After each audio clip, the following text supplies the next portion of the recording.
It's daybreak on Horizon News, and it's time for the press preview. First look at what's on the front pages, and we start with our sister publication, This Day newspaper. And This Day has it that oil theft, Navy seizes 6 million liters of stolen crude, 6 million stolen crude from illegal refineries. And then just in the orange strip, quite interesting, it says NEF, that is the Northern Forum, Elders Forum, were not involved in PDP consensus arrangement. One will wonder whether this is an afterthought. We'll find out from Emmanuel. Dambuwal, tell us who the elders are. We made it clear that consensus candidate is not feasible. Saraki, it's a welcome development, painstaking efforts. Another writer, Mohammed, comments IBB, says recommendation, not an imposition. And then, of course, there in that picture, Keyamo loses his dad. Keyamo beats dad. Final farewell. And then we have on top of the logo this day, WHO recommends vaccination of under 5 children against malaria. It says 200,000 people have died of malaria. It seems like malaria is quite some killer. We'll leave for another paper this day. That's this day for you. Well, it's World Malaria Day, and the Guardian newspaper is leading with this story. It says Nigeria records 200,000 deaths, loses 646 billion naira yearly to malaria. Some riders, Nigeria, DR Congo, Tanzania, Mozambique account for over half of all malaria deaths worldwide. Country received 176 billion naira worth of aids from development partners to fight malaria, says Adeyanju. The leading photo in front of the Guardian this morning, still a gridlock at Bega bus stop along Apapa Expressway in Lagos at the weekend. Now, this comes as Lagos is to deliver blue and red rail projects in 2023 first quarter. That's on page 6. Northern Elders Forum distances itself from outcome of PDP's consensus. More of that on page 4. And let's take another headline here. 2023, be fair, pick women as running mates. That's from Aisha Buhari urging presidential aspirants. Let's move on now to the Nation newspaper. It's leading with North Elders split over PDP consensus candidates. INEC raises security red flag. That's on page 20. Death toll rises to 130 in Imo explosion. And Emmanuel Macron is the first French president in 20 years to win re-election. Whatever that red flag will be by INEC. Let's look at Punch, the Punch newspaper. Consensus plan for Jonathan unsettles APC. Tinubu or Shibajo comes, others kick. Let's look at what the writers are saying. Jonathan's backers in dilemma over APC's past attacks on ex-president fear rejection. Aspirants looking for consensus are lazy. Nobody will impose candidate. That's from Tinubu's group. VP will emerge candidate supporters. Yahaya Bello will beat GEJ. Campaign council is saying this. And then just beside that picture, in that, is it brown strip, Discos reject 2,495.3 megawatts in 1 week. This is an FG report. And then, of course, the Lagos rail project will be completed in Q2 2020. That's coming from the governor. He's lamenting vandalism. He says that is at 90% completion. And then just at the top mast there, Buhari orders arrest of Imo illegal refineries operators. This is from the Punch newspapers. Let's take a look at some international papers. The Eye this morning says Tory rebels join forces to out PM. Conservative rebels are plotting coordinated action to out Boris Johnson if the party takes a hammering in the local elections. And just at the top there, of course, Macron sweeps away Le Pen in French election. The president wins 58.5% to 41.5%, and Boris Johnson and other world leaders have offered congratulations. The Daily Express, pensioners face cost of living year from hell. The French say "oui" to Macron again. All right, let's look at the Times. Macron vows to reunite France after election win. All right, let's stop it here with the Times and bringing Emmanuel Bello. Emmanuel, glad to have you. I hope we can get to the foreign newspapers today in our discussion. Emmanuel, are you there? Good morning. This Monday morning. All right. I'd really like to start with this question of the Northern Elders Forum coming up to speak at this moment, and one can't help but think, do you think this is an afterthought? What do you make of what they're saying?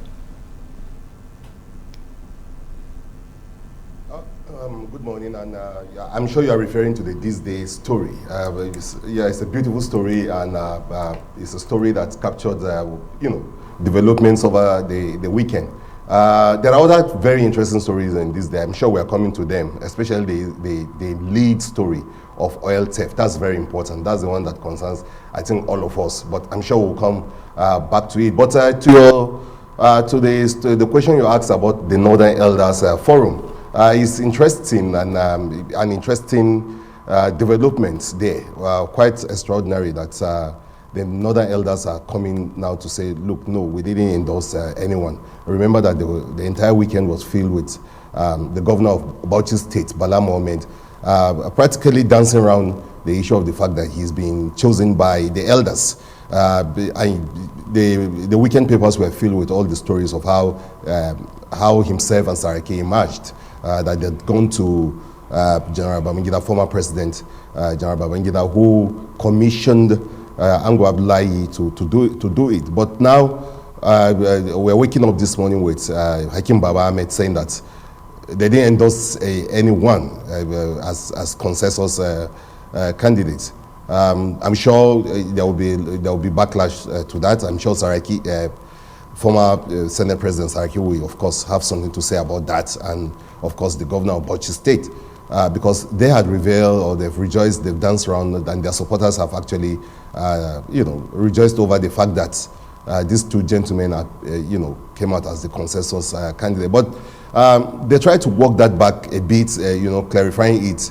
The Bauchi State governor saying that, look, this is not the choice of the party. It's an attempt by elders to come together and see if they can, reduce the crowd there and face whoever is going to come from the south at the primaries.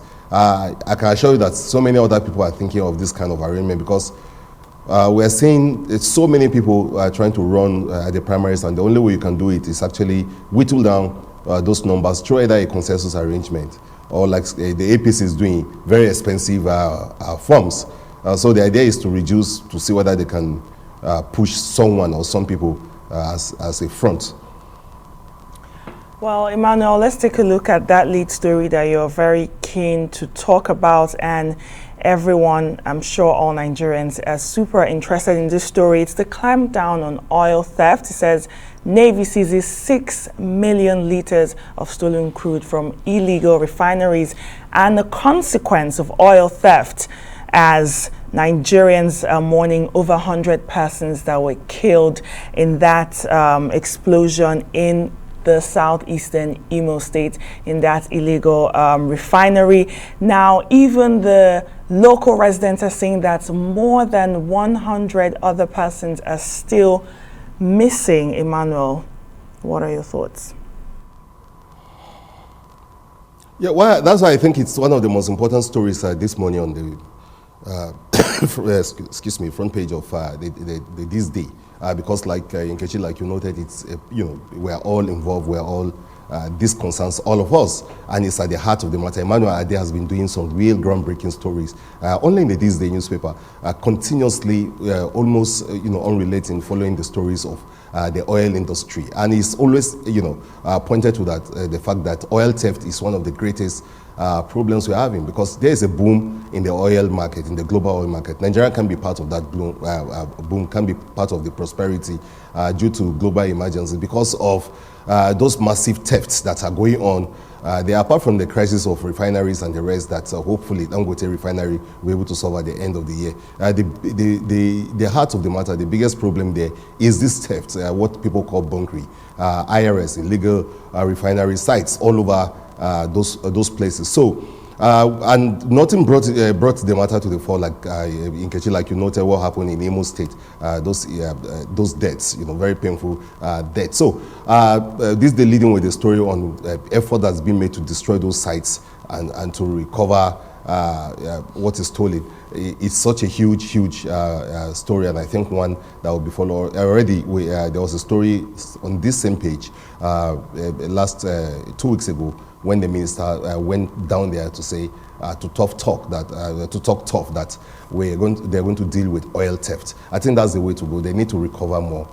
They need to punish those who are holding on to those sites, and they need to get to the heart of the problem. The communities, why are they involved in illegal oil theft? What's going on?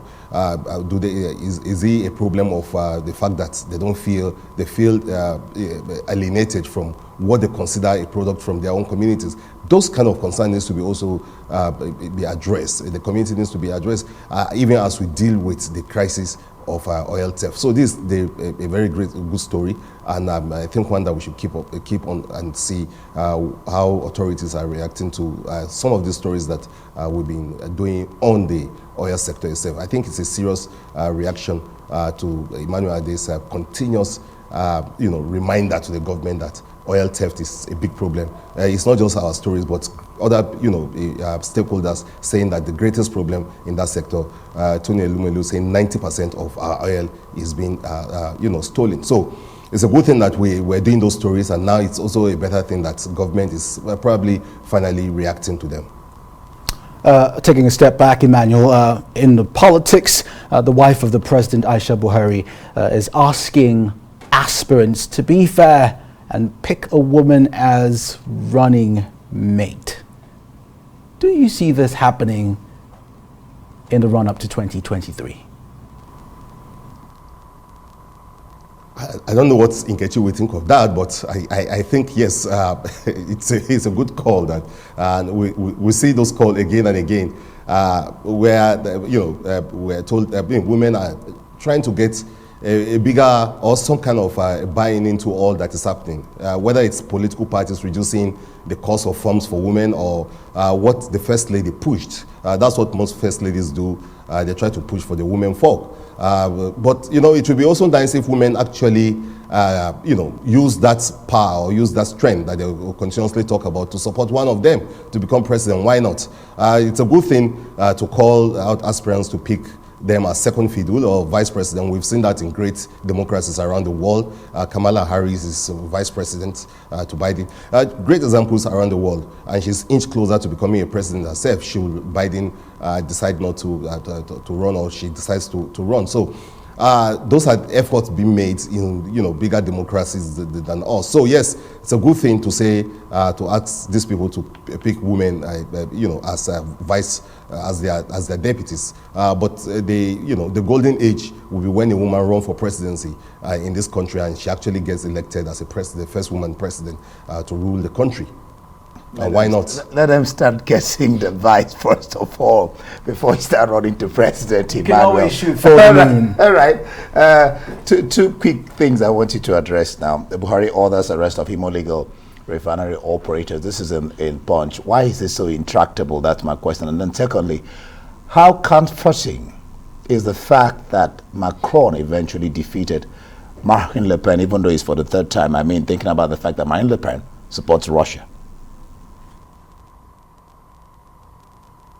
Well, that's last part of what you say probably even play into the election, because I mean the Russian-Ukraine crisis was such a huge issue in this election, and Macron was actually projecting himself as the biggest leader or the biggest voice in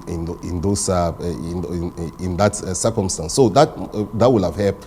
And like someone said yesterday, his victory is actually a major defeat for Putin. So people see it in that manner. So that war, or the war that's going on, played a very good role. Le Pen did not help herself. by presenting herself more or less like a friend of Putin, and also saying those things that she's saying. And some people say the election is not actually so much of an acceptance of a Macron presidency, but a rejection of whatever Le Pen was trying to present. And on to this, the story of Buhari going after the oil theft. I think we've looked at that already with that story in this day. That look, that's just the way to go. If you have those thefts going on and again, you are going to have crisis going forward. Thank you so much, Emmanuel Bello. That's the press preview. And